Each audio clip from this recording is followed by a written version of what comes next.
Hello friends, कैसे हैं आप सब। उम्मीद है आप सब अच्छे होंगे। स्वागत है आपका इंडियन विधि संहिता में आज एक नए टॉपिक के साथ। टॉपिक का नाम है गिरफ्तारी वारंट निरस्त करने के कानूनी पैंतरे। जी हाँ दोस्तों, और इसमें कुछ बातें हैं जिसको हम लोग ध्यान में रखेंगे तभी हमको पूरी बातें समझ में आएंगी। दोस्तों चलिए शुरू करते हैं हम लोग बगैर समय गंवाएं। तो यहाँ पर दोस्तों कुछ विशेष बातें लिखी गई हैं जिनको समझना हमें बहुत ज़रूरी है। गिरफ्तारी एक प्रक्रिया है जिसके द्वारा पुलिस या जांच एजेंसी अभियुक्त को अपनी अभिरक्षा में लेती है। गिरफ्तारी का वारंट न्यायालय द्वारा ही जारी किया जा सकता है। आप ध्यान में रखिए, गिरफ्तारी का केवल वारंट न्यायालय द्वारा जारी किया जा सकता है। पुलिस फालतू में किसी को अरेस्ट नहीं करती, ठीक है। जिसमें अभियुक्त का नाम और अपराध की जानकारी होती है।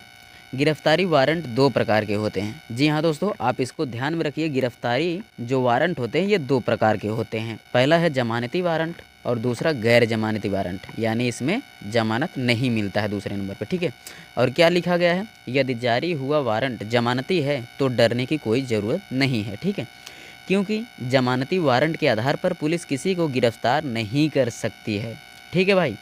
अगर जमानती वारंट है तो पुलिस किसी भी व्यक्ति को अरेस्ट जो है यानी गिरफ्तार नहीं कर सकती, या गिरफ्तारी की दशा में उसे पुलिस थाने से ही छोड़ा जा सकता है। जमानती वारंट में जमानत की एक रकम लिखी होती है जिसे ना तो पुलिस को देना होता है और ना ही कोर्ट को।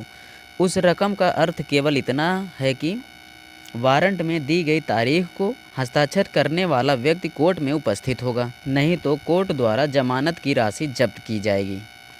यदि जमानती वारंट के आधार पर पुलिस थाने ले जाकर बात करने के लिए डराए तो भी डरने की आवश्यकता नहीं है, क्योंकि जमानती वारंट गिरफ्तारी का आधार नहीं होता है, ठीक है दोस्तों। आपको इसको ध्यान में रखना चाहिए। यदि गैर जमानती वारंट जारी हुआ है जिसकी जानकारी यदि अभियुक्त को पहले से ही है तो भारतीय नागरिक सुरक्षा संहिता 2023 की धारा 482 और दंड प्रक्रिया संहिता की धारा यानी आईपीसी का धारा 438 के तहत सत्र न्यायालय या उच्च न्यायालय में अग्रिम जमानत के लिए आवेदन करना चाहिए, ठीक है दोस्तों।